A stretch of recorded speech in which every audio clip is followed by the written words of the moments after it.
I'm Philippa, CEO of Paradigm Norton, and this is Life Matters More, where we explore ESG, sustainability, and the future of business. Welcome to Life Matters More. If you care about what your money is really doing in the world, then today's conversation is going to matter. Most of us have been told a very simple story about investing, that it's about returns, risk, and maybe, if we're lucky, avoiding the worst offenders. But what if that's only a fraction of the picture? What if the real question is, what kind of influence does your money have? My guest today, Steve Waters, has built his career around answering that question. Steve is head of impact here at Paradigm Norton, where he's helping to reshape what it means to invest responsibly as something far more than a tick box exercise. We are known for pushing beyond the usual ESG conversations, challenging the idea that simply excluding companies from a portfolio is enough, and instead focusing on stewardship, engagement, and using investor influence to drive meaningful change in the companies we own. As head of impact, he's responsible for Paradigm Norton becoming one of the highest scoring B Corps in the country and us delivering on our ambition to become a force for good. His work has been recognised with the Sustainable Finance Leader of the Year award at the Global Good Awards, and he's led on our successful application for the King's Award, and he is organising our hosting of the National Emergency Briefing. But what's interesting about Steve is not just what he's achieved, but it's how he thinks. He brings a rigour to the idea that money can and should be a force for good, and that doing this requires more honesty, curiosity, and more accountability than we might expect. So we're going to explore this a little more. Steve, welcome to Life Matters More.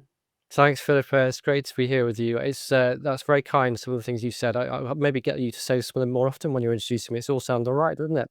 But anyway, it's also quite a lot to live up to sometimes, I think. But yeah, really good to be here to talk together. So most of our listeners may not know what a head of impact does. So do you want to just give us a little rundown of what it is that you're responsible for? Okay, yeah. I mean, I say, we sort of made up this job title as the best way we could think of describing it. It is quite a wide-ranging role. And it really came about when we became a B Corp and we're thinking about, as a company, what does it mean for us to be a force for good? This definitely isn't just getting the label of being a B Corp and moving on. We're not here for that. We're here with a commitment to become a better business. And so, a short way of saying it is my role is to think about what does it mean for us to be a better business? How can we be a force for good? And then to try to implement that. And so over the years, that's taken me into basically every different bit of the business, to be honest. So it's a wide-ranging role. And, at times I've got involved in the operations, in our suppliers, in our governance, in how we look after our team members, in how we look after our clients. And in particular, got quite involved in how we do investing. And I'm a member of our investment committee where I have responsibility for that. So yeah, it's a really interesting, fun role, and gives me a bit of license to roam around the place, asking difficult questions, and hopefully bringing a few insights as well. Asking excellent questions. We love it when you ask us questions. But so this wasn't your original background, though, was it? And as you say, this was a role that was created and you stepped into. So how did you end up in this head of impact? So if we go right back, I trained as an engineer. I've always had that kind of brain, a bit of a scientific brain, but I also have always had quite a strong values basis. And when I was studying engineering, I actually ended up traveling out to East Africa, getting interested in international development. And that led to me through my 20s doing quite a lot of voluntary work in international development and with charities and NGOs. So I spent a couple of years in Uganda, and then a year or two in the Middle East as well, in Palestine and Israel. So that whole first part of my career, I suppose, was in the charitable sector, and I worked for some UK charities as well. And I think there's two answers to your question, really. One is there was a bit of happenstance about it, that I came across Paradigm Norton. I had a relationship with Paradigm Norton already, and came across them at a moment where there was a need for me to step into a role. And that was 2018. So it was at the moment where Paradigm had taken a decision, the board had taken a decision to become a B Corp and to move to employee ownership.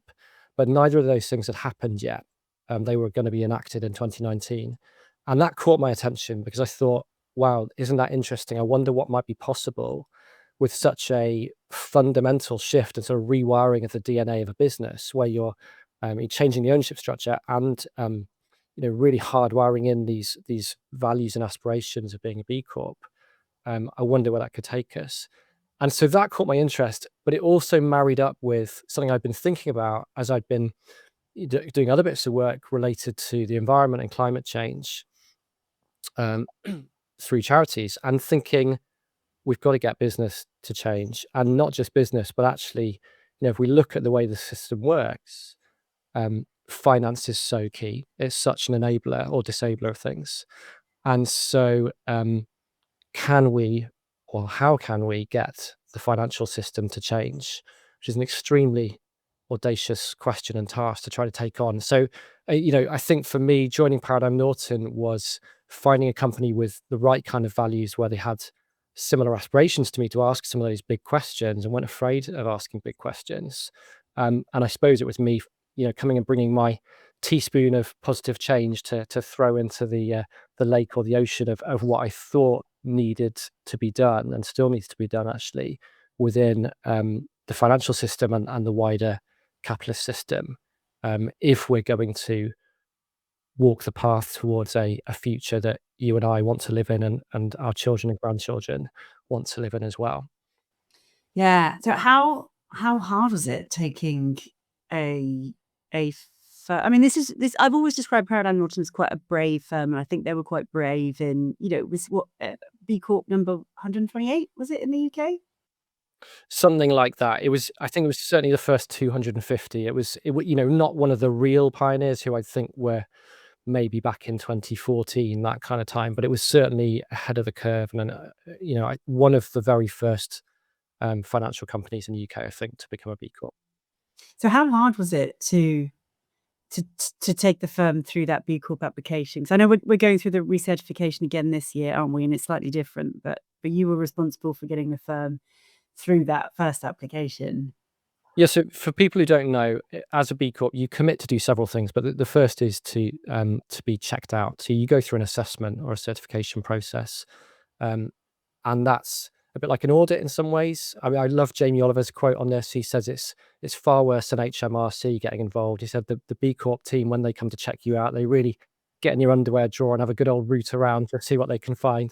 So it's quite a stretching process to go through the assessment. And actually, it was one of my colleagues at Paradigm who was most involved in the first assessment. I was more on the fringes, and I then got involved after that. But it was it's an in-depth process. You get asked a lot of questions, and many companies don't meet up to the standard, frankly. So in the old system, they've recently made a change, but you had to get a score, which was roughly out of 200, and the average score was about 50, and 80 was the pass mark to become a B Corp. So the majority of companies that were trying to take that assessment weren't able to become a B Corp. So it was a high bar to reach. Yeah, and it was, I think, it was stretching for Paradigm. We made some changes in the company in order to pass the mark, and got 85.7 points as a score, which is very creditable because it is tough. But the positive thing was that Paradigm had always been a very values-based company. It was founded to be different back in the day, and it had always had real depth of integrity and strong values when it came to how business was done. So actually, we were building on a really great foundation there. It was already very diligent about how it looked after its employees. It already had extremely high integrity and really led the way in terms of looking after clients, and really setting a high bar frankly, in the profession in the UK for how that was done. So there was a lot already to talk about, but I think it would be fair to say that there were probably some areas that hadn't had as much attention, and the most obvious one of those was climate change and the environment, and this agenda of ESG, and how you integrate that into the way you do investments for clients. So that was something back in 2019 that wasn't front and center for Paradigm. And, that was when I came and started asking awkward questions, I think. So I remember famously a couple of conversations I had with two of the board members back in 2019. So a conversation with Barry, the chief exec at the time, where I was saying, Barry, we really need to think about responsible investing and ESG. And, I think this is the future. I think this is the way Paradigm should be going. And, that felt a stretch at that time. And I could hear in Barry's response, he was absolutely up for it and could see the validity of that. And that probably that was the way to be moving. But, what I remember was that all of our expectations about how quickly we might be able to do that, and in order to take our clients and our employees and other people with us, the sense was this is a big change, and this is going to take a long time. A similar conversation with the director of operations, who said, Steve, you're giving me a whole new set of problems here to think about. So I think that's right. It has been a whole new set of problems, but they're really good problems. And looking back now, I think all of us would think we've made far more change in those few years than we ever imagined we would have done when we were starting. So, all right, talk to us about that change. So, no, our people score is one of the highest in the world. I don't know how much. I don't think we had to make a huge amount of changes around that, because our people benefits has always been pretty high. And I sort of remember coming in last year and seeing that we have a well-being day a month. And when I go out to the world and talk to people about that, they sort of look at me aghast. And initially I was a bit aghast, but I have to say that is an awesome benefit. And we don't see a reduction in productivity. Actually, we see people working really hard because they know they're being looked after. And I love that about us. Coming from a legal background where every 6 minutes counted, that felt quite huge for me joining this firm. And I think is a really valued benefit that people have in amongst a lot of the other benefits. So we did really well on our people score. And you spoke there about some of the big changes we made, particularly in relation to the climate and the environment. Can you talk to us a little bit about what we did? Yeah. So, I mean, just to give an overview for people who aren't familiar with how B Corp think about this, there's broadly 5 topics that they scrutinize and look at. So there's governance, there's environment, there's community, which they would include suppliers in, there's your clients, and then there's your people. And so, as I said, I mean, this work has taken me into all different parts of the business. But I think in terms of when we, as you've mentioned, we recertified in 2023, and we made real steps forward. We were actually recognized that year as having the biggest improvement out of any UK company. So when we recertified, our score jumped up from that 85 to 148. So well over 60 points. And yeah, that was that year was the biggest improvement. And that led, I think at that time, that was the 8th highest score in the UK out of, more than 1,000 companies. So it's now well more than that. And we were, very high scoring all round on any measure, really. And if you looked at those 5 different areas, we were scoring highly in all those, particularly for our people score. So yeah, that was one of the highest scores in the world at the time. So I think the story is, there wasn't any one change that we made that really made the big difference. It was about marginal gains. It was about changes in lots of areas. And back at that time, 2020, 2021, I was with others. I gathered together a team of people to help me to drive changes. And each year we would set a plan for, well, what do we want to change this year? What do we think we should do? And what I said to people was, we're not going to look at the score. Let's not focus on that for now. Let's think about the things that we actually think are most impactful and things we think would make a difference. Let's do those things. And if we do that, I think the score will probably look after itself. And sure enough, when it came to recertifying, that proved to be the case. So we did that. We thought, well, what's important, what makes a difference. I mean, the first point to make would be clearly changing our ownership structure and becoming employee owned, was a huge change for the business, was something that, like many EO businesses, takes some wrapping your head around, and in terms of embedding that change after the actual legal bit of it has been done, in terms of then getting people to think like owners and letting that filter through into the culture of the business. That took some time. So there was a lot of focus on that back in 2019, 2020. I was a little bit involved there with the trustees who are overseeing the employee ownership trust as they got to grips with what does it mean to do that role. And and employee ownership is something that B Corp recognise very highly. That the ownership is such a significant driver, isn't it, of the priorities of a business. And there's no doubt that for us, having a different ownership structure has enabled us to think differently and act differently. I think that's the same for other businesses who've gone down that route. And B Corp recognise that. So they do give you, quite significant recognition in the scoring system being employee owned. So that was a really big change. Did boost our score. Then other areas, in terms of the environment, we'd never calculated the carbon footprint of the operations of the business.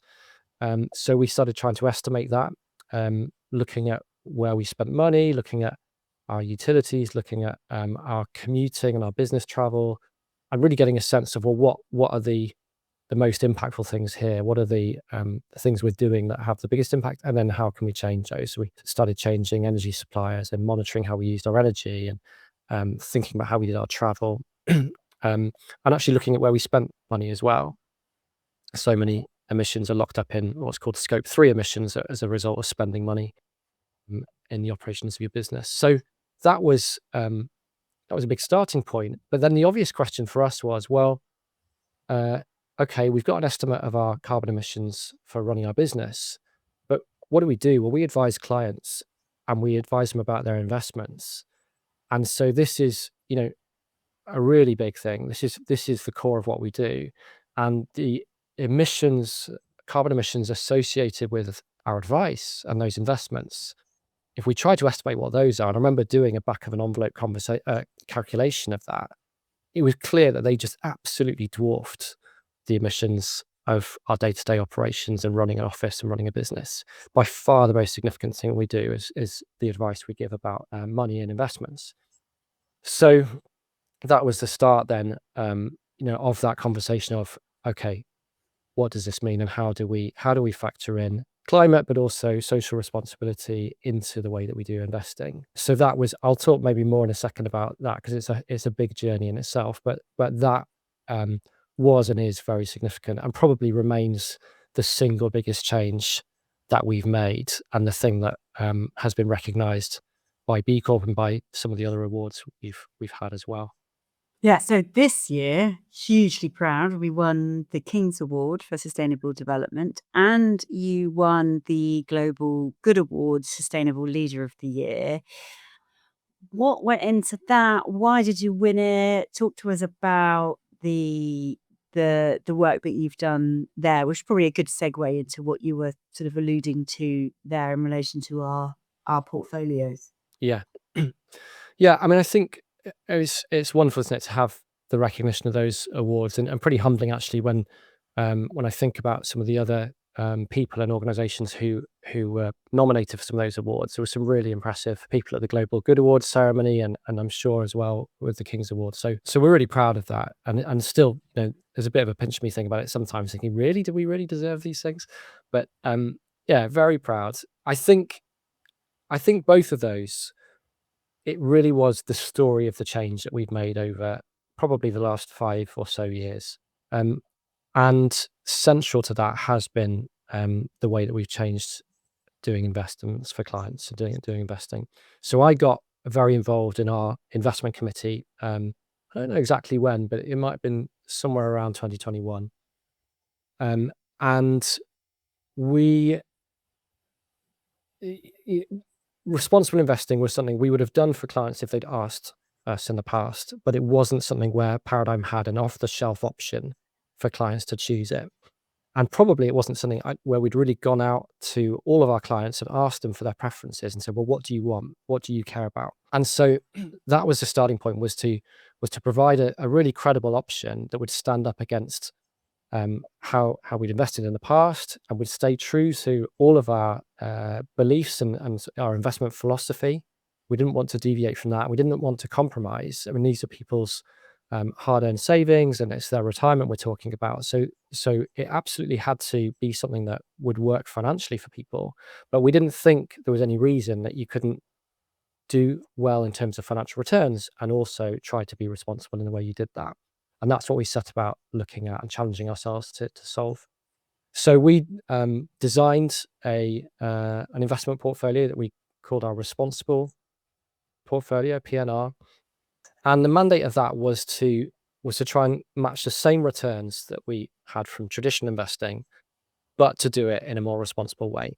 So what does that mean? That meant both using ESG funds that would exclude the worst offenders, the companies that we'd all feel pretty uncomfortable investing in, but then to be active investors. What I mean by active investors, I mean to use stewardship and engagement, to use our voice as people who are, our clients are ultimately shareholders and beneficiaries of the profits of companies that are listed on global stock markets. And so with that comes a right to have a voice and to try and influence them. But we don't do that directly. We do that through the fund managers, the asset managers who invest money on our behalf.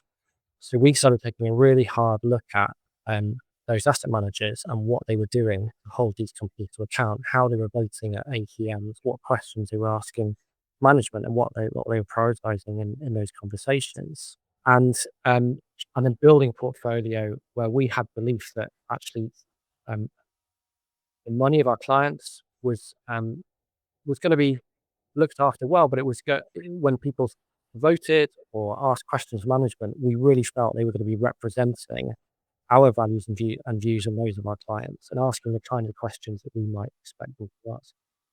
So we built that portfolio, and then we went out and started speaking to clients. We told them that we'd got this new option, and we started asking questions about what they cared about, how they wanted to invest, and whether they felt this was appropriate. And so the big story is that we put real focus on that. We actually set ourselves some targets. So, the main target was we want to talk to all of our clients about this and find out what they care about and what their views are and what their preferences are.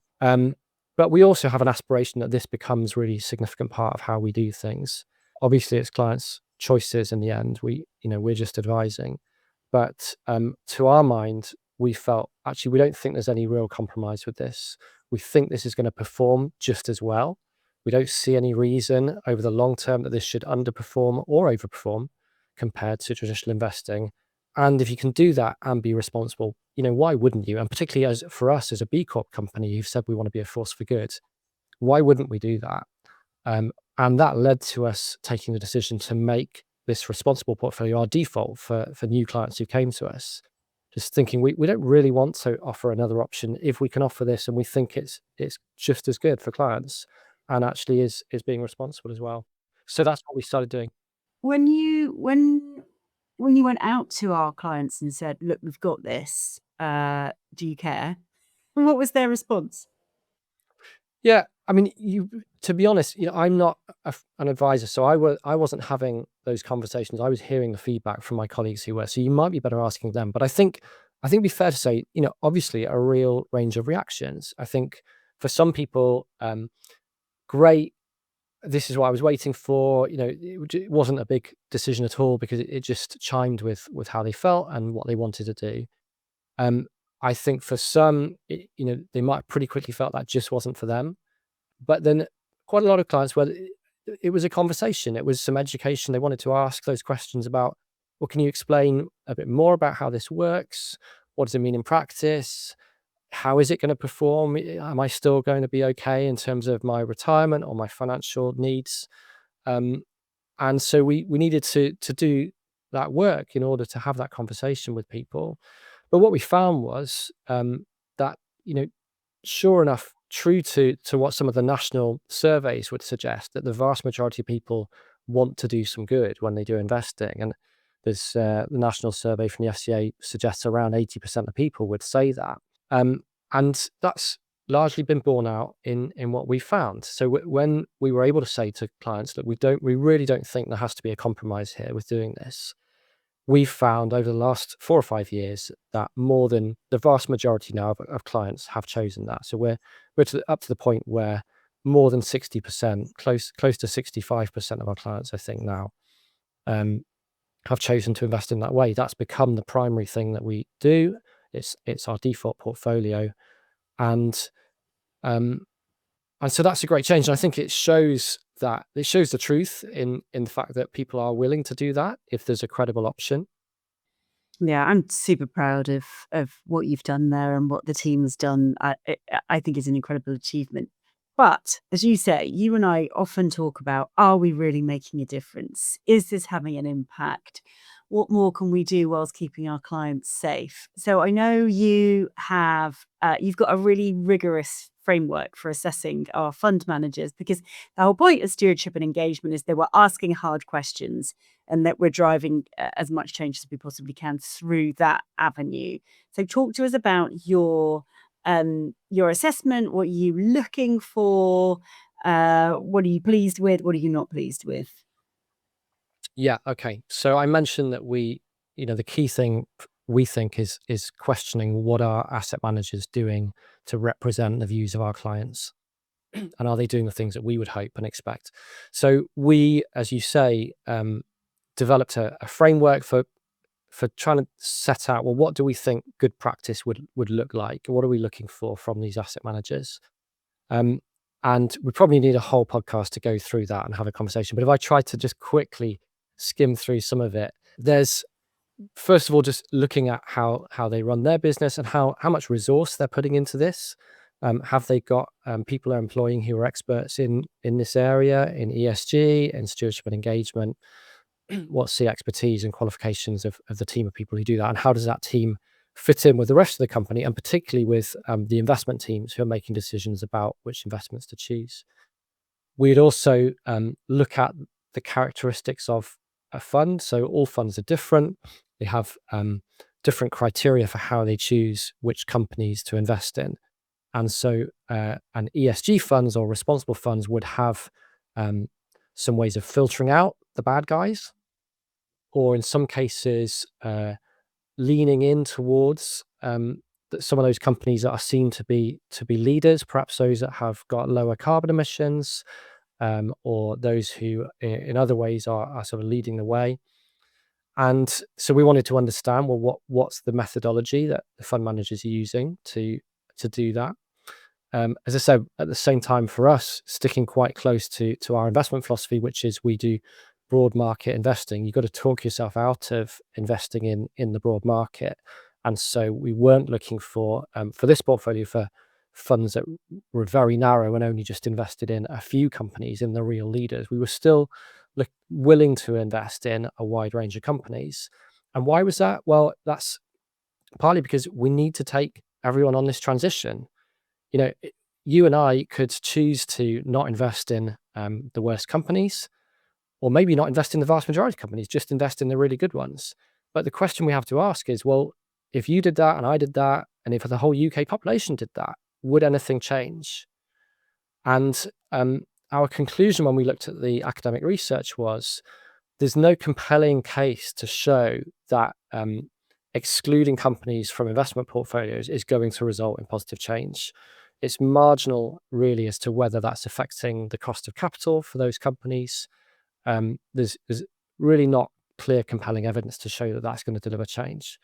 So that's what led us towards the evidence that actually there's a case to be made for continuing to invest in the majority of companies because we need them to transition. And if we can invest in them and have a say and use our influence, then we can raise the chances, hopefully, of that happening. One of my colleagues, David, uses the analogy of a football team playing home or away. And if you're playing at home and you've got the whole crowd or most of the crowd in the stadium cheering you on, the evidence is you're more likely to score goals, you're more likely to win. And so the analogy here would be, if we can get to the point where the majority of investors are calling for positive change, or at the very least are patient long-term investors who aren't just demanding short-term returns, but are willing to be patient and encourage companies to make choices that are the right things long-term. Because frankly, most of this stuff, climate change, social issues, sooner or later, they probably will get priced in. They will start to affect profits and business and share prices if they aren't doing at the moment. So actually, let's get the majority of the investment crowd cheering on for positive change. Then you raise the chances of getting the positive change that we need. And we need to take the majority of companies with us. Some companies probably, frankly, need to go out of business and die. And we don't really need them to be doing what they do anymore, because it's not going to help us to get where we need to go. But the majority of people and companies we need to take with us, and we need to go through this change together. Yeah, I mean, it's important to say, I don't think any of us are saying that this is, the most impactful way of getting change, but actually it is certainly more impactful than not asking for the change. Yeah, I mean, the phrase I use is, I'm still, the jury is really out for me about how effective this can be.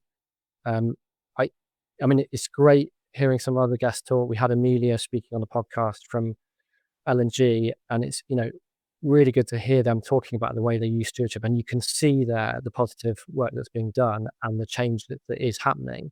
So there's really good stuff going on. I think the question for me is, when you come to an issue like climate change where it's really urgent, the question is, can we get the scale of change that we need, and can we get it as quick as we need it? And that's what you'd have to say the jury's very much out. And I mean, my view would be stewardship and engagement, holding these companies to account as investors, is the best lever available to us as investors, but it's not the only thing we can do. And we definitely, I don't think it's going to work on its own. I think most people would say, we need policy change as well. We need other actors as well. So it's the right thing to do. It's the right thing to start with, and we've done a lot on it, but we are sort of careful to not try to say, look, this is a panacea. This is going to fix everything. This is suddenly the world's going to be sustainable. That's not what we're promising. We're saying this is the responsible and right thing to do. It's a starting point, and as you well know, Philippa, from our conversations, we then keep on saying, well, what else can we do on top of that? But this is a basic. And as I said, there's a lot more to the checking that we do of asset managers. We do a big research exercise every year now to go back and take a look at how they've improved, how they're innovating in what they do. We do spot checking of how they voted at different companies' AGMs to see if their votes are lining up with what they say. We ask them for data about how many conversations they've had with companies, and we get anecdotal case studies as well of the kinds of conversations and interventions that they've tried to make with companies. And we now share some of those stories with our clients as well to try to bring to life, like, this is what we think is going on through investing in this fund in this way, as opposed to investing in a traditional portfolio where there wouldn't be that activity going on. I think every single podcast that I've done, what is surprising me in terms of the power of humans to do something in a world where we are all just individuals is the power of asking good questions, the power of asking, what is it that you've done? The power of asking, what more can you do? Show us, demonstrate to us how you are trying. And I just think the more of us who ask good questions, the more impact we'll have, or more results we'll see. So outside of the portfolio type conversation, so obviously we have our responsible portfolio and we also have our intentional portfolio. Do you want to spend a couple of minutes just talking about the journey to getting the sort of higher conviction portfolio up and running, and then we'll move on to the sort of things that we're looking at doing at the moment, which sit outside of that pure investment side? Yeah, sure. Yeah, so we recognize that for some people, they want to go further. They're happy actually to take perhaps a little bit more risk or accept a little bit more volatility, a little bit more up and down in their investments, or possibly we don't know, but possibly to accept if an investment didn't perform quite as well. But they're willing to do that if they can really see that they're investing in companies that they feel are in line with what they want to see in the world. And so we had to think about what we could do and offer there. And we designed the P&I portfolio. And so what's that about? Well, it's saying this is to invest in a smaller group of companies. And it is those who are leaders. It is those who are aligned with the UN Sustainable Development Goals, which is a really robust framework of measures. And what does that mean? Well, it means succinctly that those companies are seen to be doing something that is taking us where we need to go, something that is helping humanity solve the problems and the issues that we have and transition through to a more sustainable future. So we looked for a good partner to work with us on that, and we ended up partnering with Tribe Impact Capital, who we're really pleased to be working with, and we were impressed with their depth of knowledge, and we did that because we wanted to do this really well, and we felt it was going to be a stretch for us to credibly deliver something without getting some external expertise to come and help us. And so we wanted to bring in some external expertise. We used data providers through Tribe to look at, well, how aligned are these companies to the UN SDGs? What product or service is it that they have that is seen to be doing some good, is seen to be aligned with this measure of sustainable development?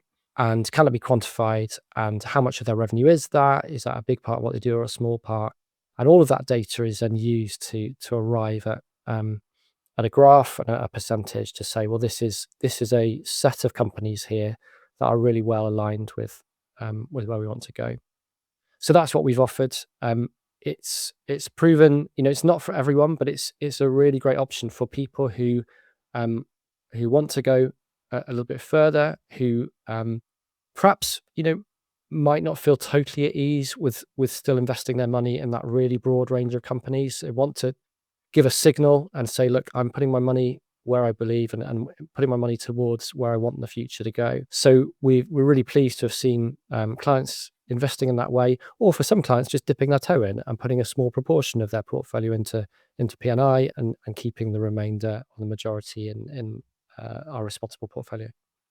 And we have lots of excellent feedback and stories, don't we, from our fund managers about what those companies are doing, which is really exciting and a great way to chat to our clients about how their money is doing some good in the world, hopefully. Yeah, I mean, so a key difference is we produce quite a lengthy impact report specifically for our P&I portfolio to give some of the data, but then to tell the stories as well. And yeah, that's this it's great to see, isn't it, that there's some really good stuff going on out there. And outside of that sort of investment side of things, we've got we're hosting the National Emergency Briefing in a few weeks. You brought that to us, and so I'd love you to tell the audience what it is, why we're doing it, and who we're going to have there. Okay, so this is again something focused on primarily on climate change, or I think it'd be fair to say that it goes a lot further than that, because as we know, climate is going to affect all of us in many ways, and it's very interconnected to social issues as well. But the National Emergency Briefing was an event that took place in November last year, just down the road from the Houses of Parliament, and it came out of a concern really that the public weren't aware enough and politicians weren't aware enough of what the climate scientists are saying and of how significant it is and of how it might affect all of our lives much sooner than most people think and in more profound ways. And so it was an attempt to bring the scientists to Parliament to brief politicians really to say, why aren't you talking about this more? Why isn't this absolutely central to the policy agenda? So let's lay out the truth as it is. Let's listen to the scientists, and then let's think about how we act on it and do that together. So there's a series of talks that took place, which are available online as videos, and now the team behind the initiative have published a 1-hour film. It's got Chris Packham, who might all remember from nature programs when we were younger, and it's a shortened version of the key points from some of those talks, but also some discussion with members of the public watching that and reflecting on it. It's quite an impactful film. I went to watch it, and I think I know these issues, and it still really affected me because it brings home the scale of change, the scale of risk, the impacts that could have on us as individuals and our families and our descendants. But the positive thing about it is it's great to bring people together. And so what we're planning to do is host a screening in Bristol. We're willing to maybe host others in London and Exeter as well for some of our other clients. But we're bringing together our clients, but also others, particularly those in the business community or the local civic community, to say, well, let's have a conversation about this. Let's watch the film. Let's hear from the experts. We need to see this stuff. We can't just bury our heads in the sand. But also, actually, I think if we watch it together and talk about it together, we can then all feel more of a sense of agency of, okay, but what can I do? What can we do together? I mean, don't get me wrong, these problems won't be solved on our own. We do need policy action. We need everyone to step up here. But I think it's just the starting point is for us to talk together at that. So we're hosting a space to bring particularly the sort of Bristol business community and clients of businesses in Bristol together to watch the film, reflect on it. We've got a really great panel of people to discuss it, and we'll have questions from the audience as well. We'll have a drink together because we'll probably need one, frankly, after seeing the film. And that may then lead on to further conversations. So we're sort of open-minded about where it goes from there. We, as I said to you, are continuing to ask this question of, well, what does it mean for us to be a force for good? We'll do the basics in terms of how we do our business and how we advise clients, but then what else can we do as well? And so this is one experiment, if you like, to try something out, and hopefully to build a community as well, because we really think there's people who care about this. We know a lot of them already, but we'd love to know more, and we'd love to have conversations. And as you said, ask those hard questions and be willing to sit with those hard questions. I think it's so easy to come across a hard question, feel discomfort and want to move on. And so what would it look like for us to sit with that discomfort and see what could emerge out of a conversation around that? Yeah. Well, we're going to be doing more of these podcasts together, Steve. So maybe we'll do one after the beginning of July and report back to the audience about how that went, the discussions that we had, and the opportunities that we identified with the other people from the business community to be the grown-ups in the room and to actually take some steps together and work collaboratively to try and do our part in being a force for good in the world. Thank you so much, Steve. As you know, I love working with you. I love our conversations. I've really enjoyed chatting with you today. To our audience, I hope you enjoyed it and learned a little bit about what it is that we do and how we are trying to be a force for good in the world. As always, if you know someone else who might be interested, please do let them know about it, like and subscribe, and keep asking those excellent questions. Until next time.